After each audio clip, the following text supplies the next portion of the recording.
Tudo Olha, bem? muito boa noite, muito obrigado a vocês, muito obrigado pela apresentação tão carinhosa. Quero agradecer à comissão organizadora, inicialmente o Aislan José, que fez esse gentil convite, a professora Edi, Larissa, Sabrini, a todos vocês, a todos os colegas em formação da Uniandrade. Eu nunca me refiro a alunos, eu digo que eu tenho colegas em formação e é assim que eu me sinto, um psicólogo em formação. A formação em psicologia para a vida e é com muita alegria que eu vou compartilhar alguns apontamentos da passagem da psicologia brasileira, da ênfase na doença, principalmente a doença mental, para a promoção de saúde.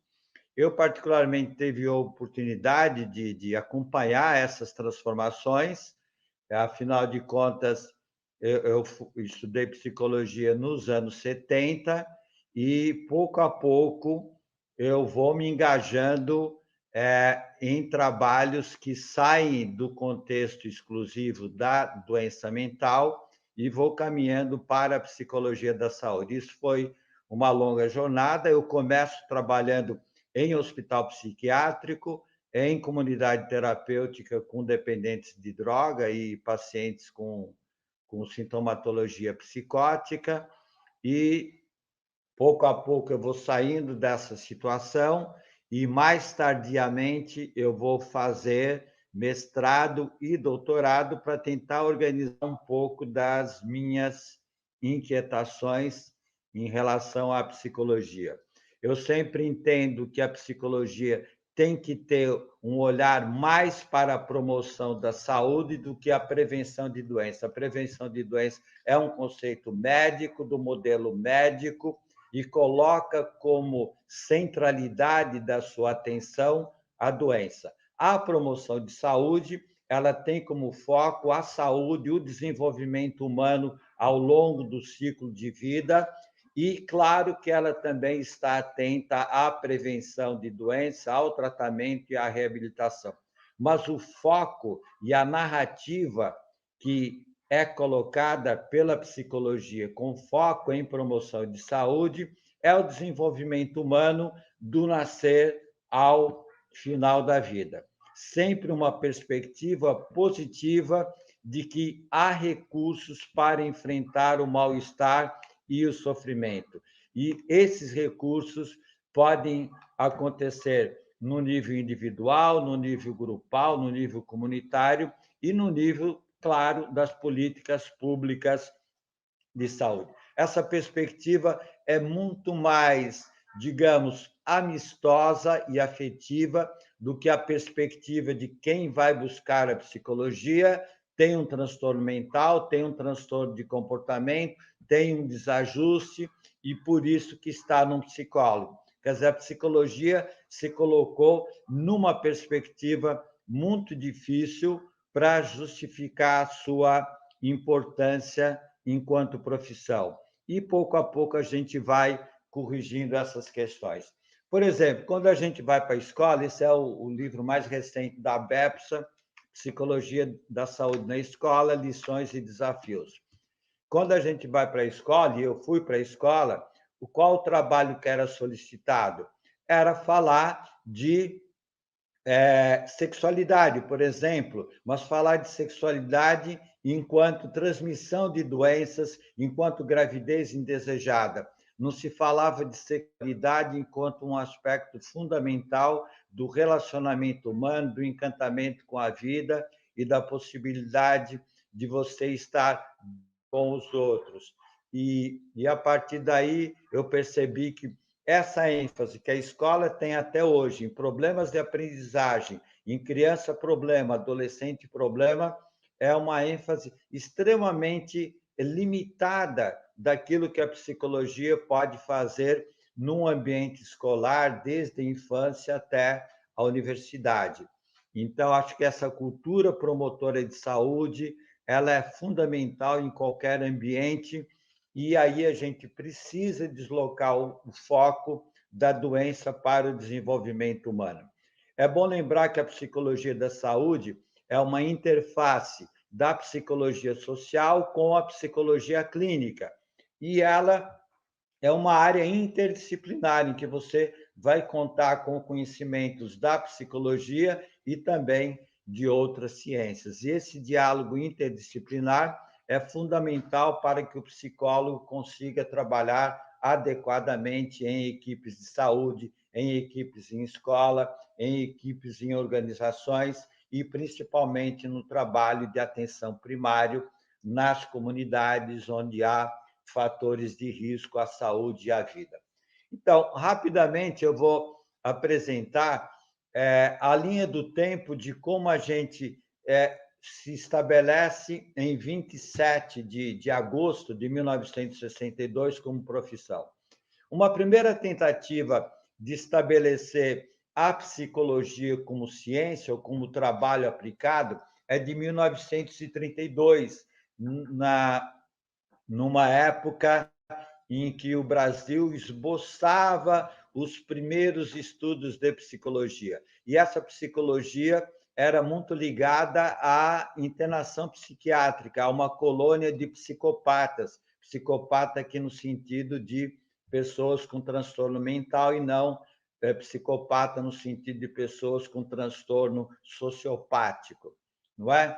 E a ideia era criar um instituto de psicologia, isso em 1932. Aí veio o Estado Novo, veio a ditadura do Vargas, e evidentemente que esse projeto foi abortado. Houve uma tentativa em 1937 na Universidade do Brasil, a atual Universidade Federal do Rio de Janeiro, para se estabelecer um curso de psicologia.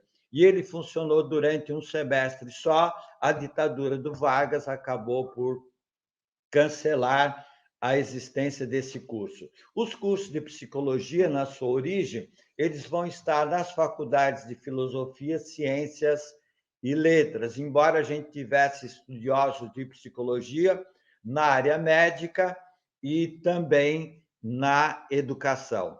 É bom lembrar que nessa época, quando efetivamente começa o primeiro projeto para se ter o primeiro curso de psicologia no Brasil, 1958, a psicoterapia, principalmente as sociedades de psicanálise, as sociedades ligadas ao psicodrama, à psicoterapia corporal, ela já se desenvolvia no Brasil, mas eram cursos de pós-graduação ou de especialização, eram cursos fora da universidade. É bom lembrar que a psicanálise começa fora da universidade e, mais tardiamente, ela entra na universidade. Então, 1958 é o anteprojeto de lei que vai criar os primeiros cursos de psicologia no Brasil. E, basicamente, esses cursos teriam 3 anos de uma formação geral e 2 anos para uma formação específica. E essa formação específica de 2 séries, que é basicamente o modelo que a gente tem hoje, eles aconteciam em 3 grandes áreas. Uma primeira área, psicologia aplicada ao trabalho. Uma segunda área era psicologia clínica. É bom lembrar a vocês que o nome psicologia clínica é dado pelo próprio Wundt, que criou o primeiro laboratório de psicologia científica, e o nome psicologia clínica é dado para diferenciar a psicologia experimental, a psicologia de laboratório, da psicologia aplicada às pessoas. Esse Wundt, não sei se vocês sabem, que começou a psicologia experimental, ele trabalhou com Kraepelin, que é o pai da psicopatologia moderna, um alemão, os dois eram da Alemanha, claro, e eles fizeram trabalhos conjuntos, e o próprio Freud fala numa das cartas a Fliess da psicologia clínica enquanto uma modalidade muito promissora de produção de conhecimento. Muito bem. Em 27 de agosto, estou correndo um pouquinho, mas tem que ser assim, não é? Já entrei aqui pilhado. Em 27 de agosto de 1962, finalmente surge a profissão de psicólogo. Claro que antes havia trabalho psicológico, mas a profissão ainda não era oficializada. A gente teve grandes psicólogos nos anos 40, 50, como Mira Lopes, que era um espanhol, chileno, espanhol, tal, que veio para o Brasil em 45 e criou o ISOP, o Instituto de Orientação Profissional, Seleção Profissional, e lá ele fazia avaliação psicológica, que na época tinha o nome de psicotécnico. E, casualmente, ou não por acaso, o Mira Lopes foi o cara que criou o PMK, que é a base dos exames de avaliação de motoristas até hoje. E o mais interessante é que o Mira Lopes era psiquiatra de origem, mas ele vai se desinteressando pela psiquiatria e vai se interessando pela psicologia. Da mesma forma que o Freud sai da neurologia e vai desenvolver o projeto de uma psicologia científica ou da análise psicológica. Isso é interessante porque muitos psicólogos vêm para a psicologia e ficam agarrados no modelo psiquiátrico, no modelo médico, e desconsideram a riqueza dos modelos psicológicos. São aqueles psicólogos que deveriam estar num outro curso e não no nosso, e que fazem muitos estragos à psicologia à medida em que eles se colocam subalternos ao conhecimento psiquiátrico. Muito bem.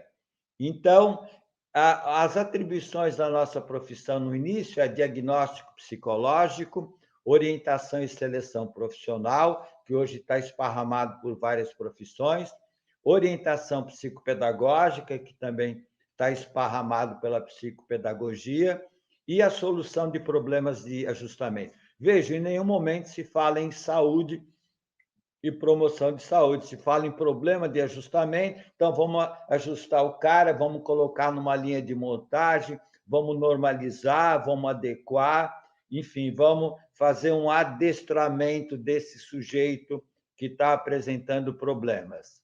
Bom, em 1971, continuando a nossa maratona, em 1971 é criado o sistema Conselho Federal e Conselhos Regionais de Psicologia. Isso vai ser criado em 71. Em 72 eu entro na psicologia, no ano seguinte. Bom, e em 91 é que a gente começa a falar que o psicólogo clínico atua na área específica da saúde. Por quê? Porque até então o psicólogo trabalhava em avaliação psicológica, psicometria, e trabalhava também em psiquiatria. Era basicamente pela psiquiatria que o psicólogo foi entrando nos vários campos da saúde. Então, essa é a nossa primeira entrada, ok? E deve realizar pesquisa, diagnóstico, acompanhamento psicológico, psicoterapia individual e em grupo. Nos anos 70, a psicoterapia em grupo era moda.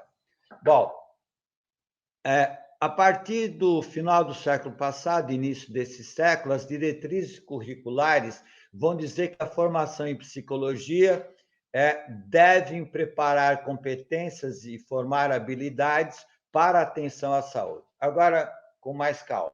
Atenção à saúde, olha lá, 2004 é que aparece o termo atenção à saúde.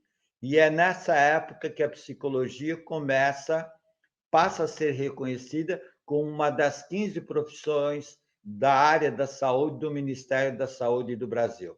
Até então, a gente falava em psicologia como uma ciência humana, ela é uma ciência humana.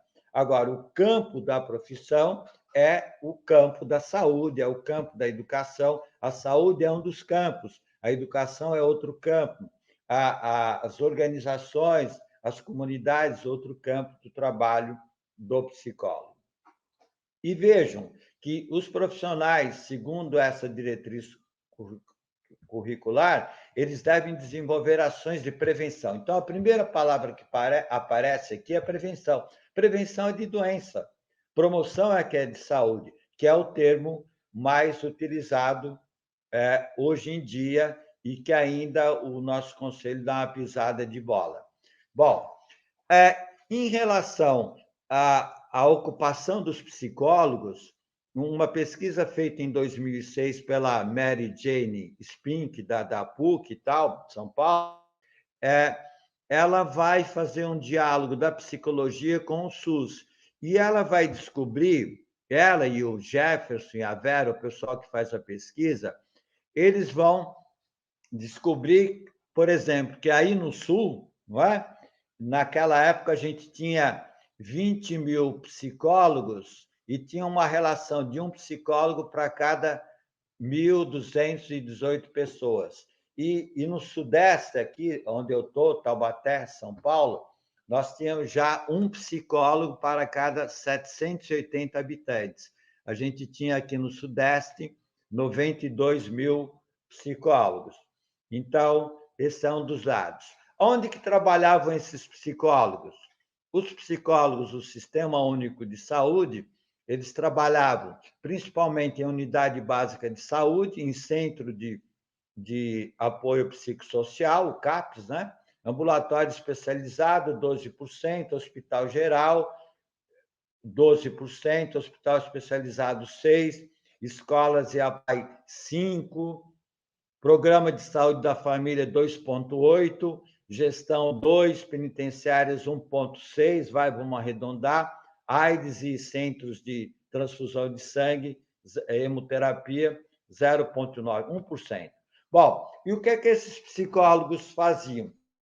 A produção científica da época, inclusive a revista Mudanças foi utilizada para esse levantamento, que é a revista da Metodista, basicamente, os artigos versavam sobre tratamento, 66,18% sobre tratamento, e os livros, 61% dos livros de psicologia abordavam tratamento. A promoção de saúde, nos artigos científicos, entrava com um percentual de 3,9%, 4% dos artigos que abordavam a promoção de saúde. Vejam que paixão que a gente tem pela doença e um olhar muito restrito ainda para o desenvolvimento humano e a promoção de qualidade de vida e bem-estar.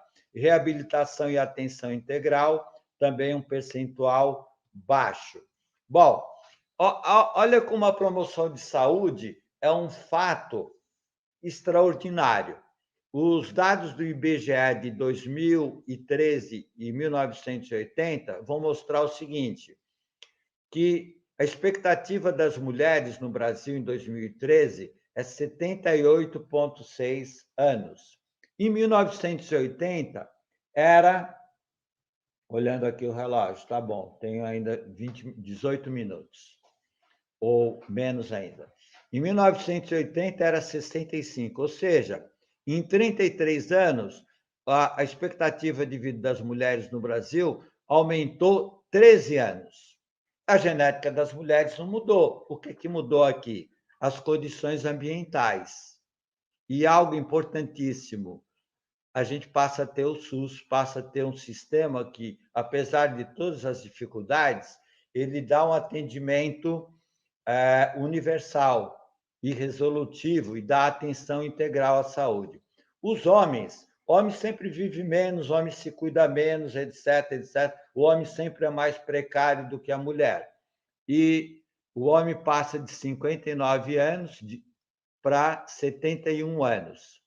Do que morrem as pessoas? Morrem principalmente de problemas do sistema circulatório, que são os acidentes vasculares, seja no cérebro, seja no coração. E depois os idosos morrem muito por pneumonia, tuberculose, diabetes, homicídios, hipertensão e trânsito. Muito bem. Então, é disso que se morre. É bom lembrar que, veja, a melhora do ambiente de saúde e das condições objetivas de vida trazem resultados extraordinários. Ao lado disso, o que é que faz a psicologia brasileira? O que é que faz o sistema Conselhos? Eles têm um slogan, psicologia e transformação social. A psicologia deveria atuar nos contextos sociais e na possibilidade da gente ter uma sociedade mais igualitária, mais justa, menos racista, menos preconceituosa e por aí afora. É um objetivo e tanto, hein? E, claro, as bandeiras do sistema conselhos têm sido ato médico, redemocratização do país, luta antimanicomial, direitos humanos, maioridade penal e por aí vai. Ensino de psicologia no ensino médico, eu sempre achei uma bobagem, eu sempre lutei e a BEPSA conseguiu estabelecer essa bandeira que o psicólogo deveria entrar nas escolas públicas e fazer parte das escolas públicas, porque nas particulares ele já existe, só que às vezes fazendo um trabalho equivocado, fazendo um pequeno consultório clínico numa situação em que o ideal seria fazer um trabalho de escola promotora de saúde. Bom, mundo afora, a gente tem basicamente três grandes transformações na área da saúde. Uma primeira revolução em saúde, que corresponde à metade do século passado, que é o combate a doenças infecciosas, é o enfrentamento de endemias, epidemias, pandemias, é a ideia do sanitarismo, a ideia da quarentena, que é uma ideia que vem das grandes navegações. Quem está viajando tem que passar por uma quarentena antes de entrar no país. Se isso tivesse sido feito nos primeiros casos da nossa pandemia, a gente provavelmente estaria numa situação melhor. E um outro aspecto básico do sanitarismo, que é a canalização de esgotos, tratamento de água, coisa que ainda no nosso país é precário. As doenças infecciosas e a mortalidade infantil, elas reduziram demais na Europa a partir desses procedimentos sanitários, não é? Elas foram muito mais reduzidas do que a introdução dos antibióticos, que é a partir dos anos 30, e claro que as vacinas deram um bom jeito. Agora, se vocês olharem países de péssimas condições sanitárias ou regiões do país de péssimas condições sanitárias, apesar de você ter vacina, apesar de você ter antibióticos, a mortalidade e expectativa de vida ainda é mais baixa. Agora, a segunda revolução em saúde vem a partir do aumento da expectativa de vida, e como a vida aumenta, as doenças que continuam ao longo do tempo, as doenças crônicas, elas vão se manifestar. É o preço que a gente paga ao fato de estar vivendo mais. Ao lado disso, tem um novo perfil de doenças, que são as doenças que têm a ver com comportamento, com o estilo de vida e com os hábitos, que é o tabaco, o álcool, a violência e, enfim, a questão alimentar inadequada, a vida muito sedentária, a desconexão do homem com o ambiente, etc, etc, etc. Por último, a terceira revolução em saúde, claro que a gente está vivendo as três simultaneamente no nosso país. A terceira revolução é quando você pensa na eficácia das intervenções, quando você avalia os resultados da intervenção, é quando você recupera um método científico aplicado às intervenções em saúde e você pensa num sistema de saúde público, SUS, e num sistema de saúde suplementar, que é a saúde privada, que é a saúde ligada aos planos de saúde e às iniciativas privadas de quem estabelece um serviço de psicologia, seja através de uma ONG, seja uma clínica, seja um serviço de avaliação psicológica privado. Isso tudo é regulado pela ANS, Agência Nacional de Saúde. E claro que um bom sistema de saúde ele deve oferecer atenção universal e integral, incluindo aí a saúde mental. Bom, não vou perder mais tempo com isso. Do ponto de vista da psicologia da saúde e do ciclo de vida, a gente tem que pensar numa carta importante, que é a Carta de Ottawa. A Carta de Ottawa é uma declaração de princípios feita pela primeira Conferência Internacional de Promoção de Saúde, que foi feita na cidade de Ottawa em 1986. Então, quais são as ideias centrais dessa carta? É de que a atenção integral à saúde deve ser prestada e aspectos do ambiente, da cultura, da cidadania, da vida em grupo, da política, da moradia devem ser incluídos. Então, aqui o modelo de saúde deixa de ser o modelo do corpo biológico e você incorpora variáveis do ambiente, variáveis de segurança, moradia, economia, enfim, os fatores sociais, culturais passam a ter uma centralidade maior. Por quê? Porque a gente sabe que a saúde depende de vários recursos, não só dos recursos biológicos, ok? Então, se amplia a noção de saúde, se aproxima a noção de saúde da qualidade de vida e do bem-estar. E aí é fundamental que a psicopatologia e a questão mental seja vista não na condição de doença, mas sim a experiência psicopatológica, que é a experiência do afeto, aquilo que nos afeta, aquilo que mexe com a gente, aquilo que eventualmente nos causa sofrimento, mas também pode nos trazer amadurecimento e aprendizagem. Então, a psicopatologia aqui não é mais a psicopatologia médica ou psiquiátrica, e sim a psicopatologia como fundamento do humano, que nós chamamos de psicopatologia fundamental. Eu, particularmente, trabalho numa articulação da psicopatologia fundamental com a psicologia da saúde. Não dá para a gente ter saúde se a gente não atravessar as dificuldades, por exemplo, como uma pandemia. Mas é importante atravessar esse grande sertão psicopatológico para alcançar as veredas da saúde, como diria Guimarães Rosa. Ao lado disso, é fundamental aprender com a experiência e da experiência. Que experiência? Emocional. Aqui a experiência e o aprender não é o aprender cognitivo, é um aprender integrado com as relações e com o desenvolvimento socioemocional. O sentido do tempo e da finitude da vida, gente, morrer não é castigo. Não adianta falar em pena de morte.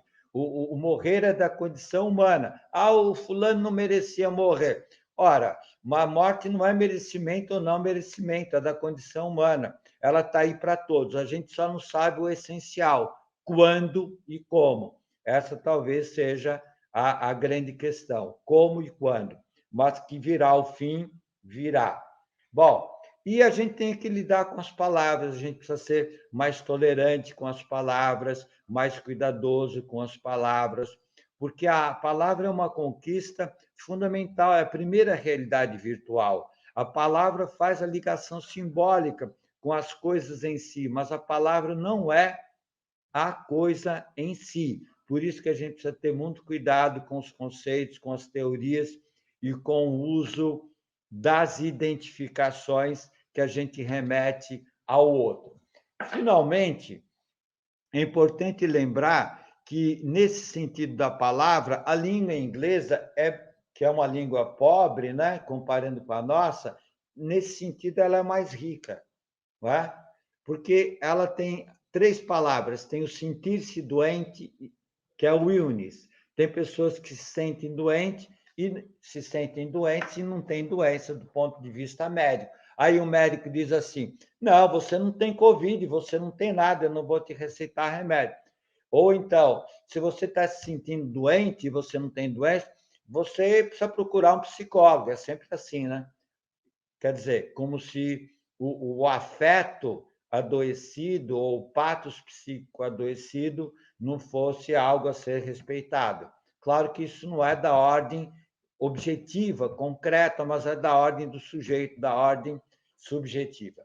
Ter doença e não sentir-se doente, isso para nós em psicologia também é importante. Os psicóticos graves ou os que têm transtorno de conduta antissocial, ou os borderlines, pessoas irritadas, agressivas, tal, eles não sentem, eles têm uma doença, mas eles não se sentem doentes. Eles acham que está tudo bem com eles, é o mundo que está errado.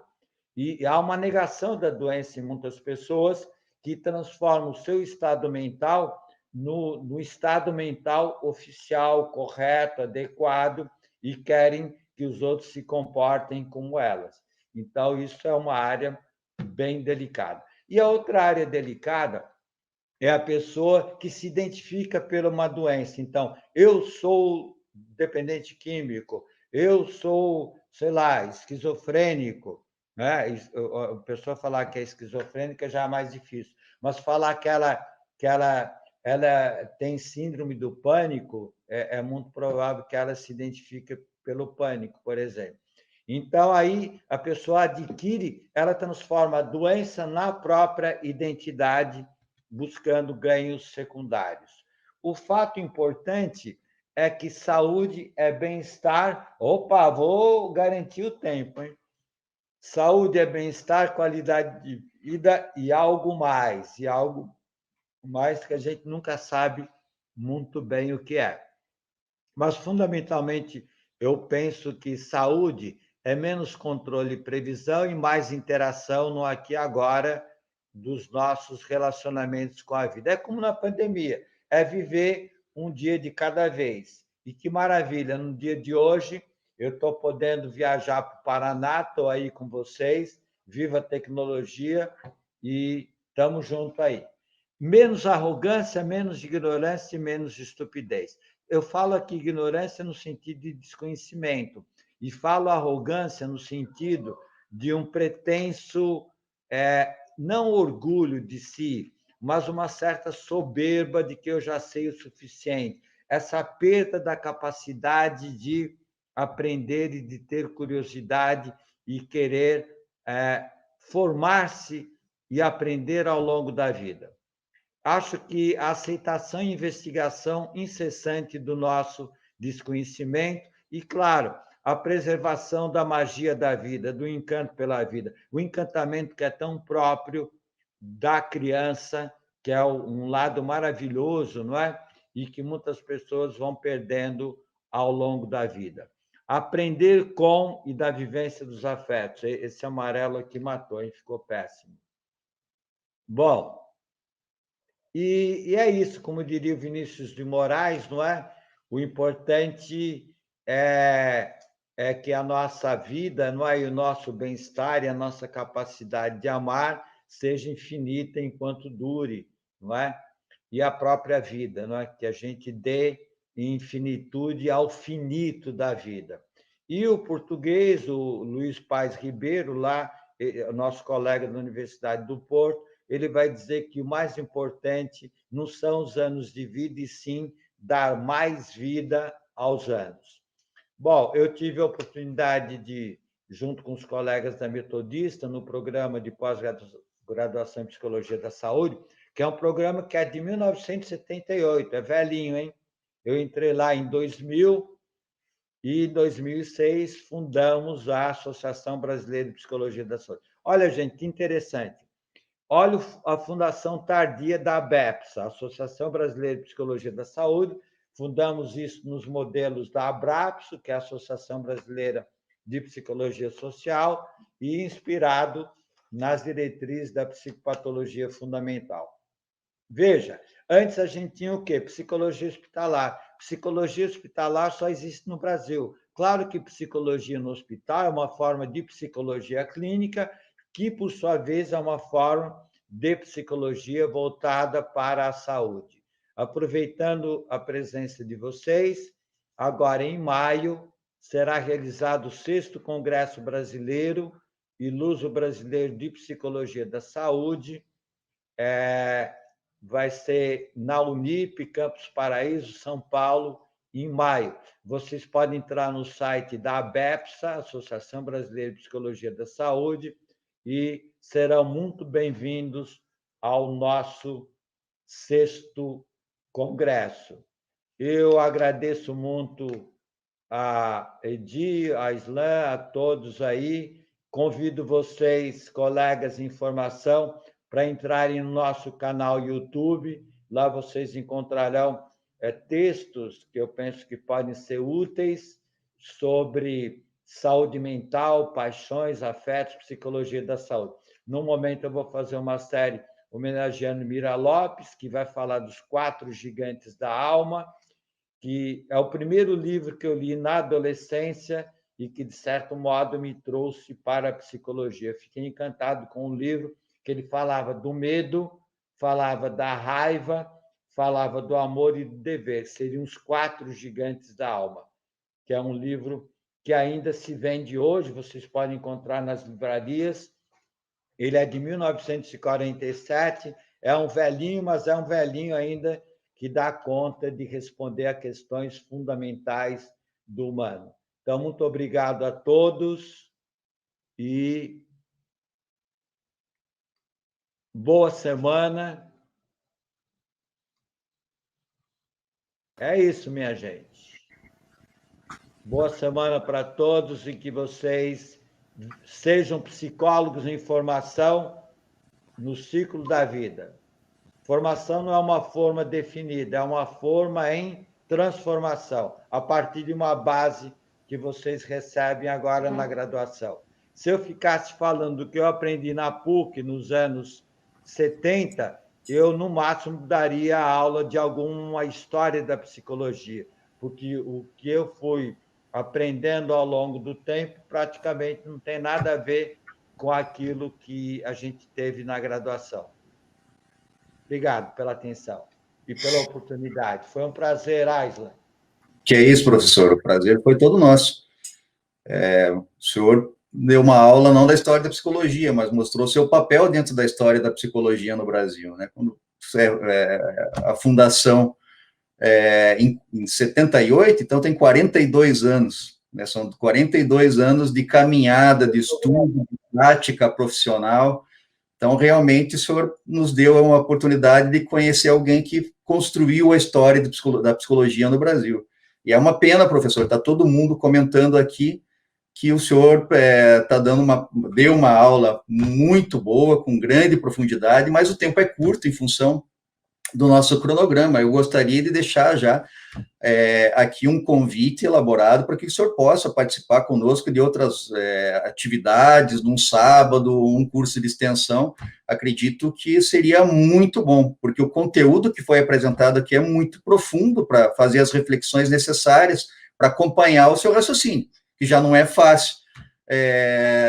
O senhor tem muito conteúdo, muito conhecimento técnico, mas principalmente essa questão que o senhor abordou agora, né? Se tivesse ficado só com os conhecimentos que adquiriu dentro da academia, não teria a possibilidade de falar da forma como fez hoje. Então, com certeza a junção da teoria e prática que, nossa, é muito enriquecedor. Agradeço novamente, professor, de coração, né? É um pedido que eu fiz e o senhor prontamente atendeu, só perguntou o dia e a data. Eu fiquei muito feliz, muito contente com essa atitude sua, e não podia esperar outra coisa, sempre foi assim no trato que eu tive com o senhor desde 2017, quando eu o conheci pessoalmente, né? Então, professor, agradeço de coração e espero que tenha outros momentos que o senhor possa participar junto conosco. Obrigado pelas palavras e que vocês continuem aproveitando as várias perspectivas que virão ao longo da semana.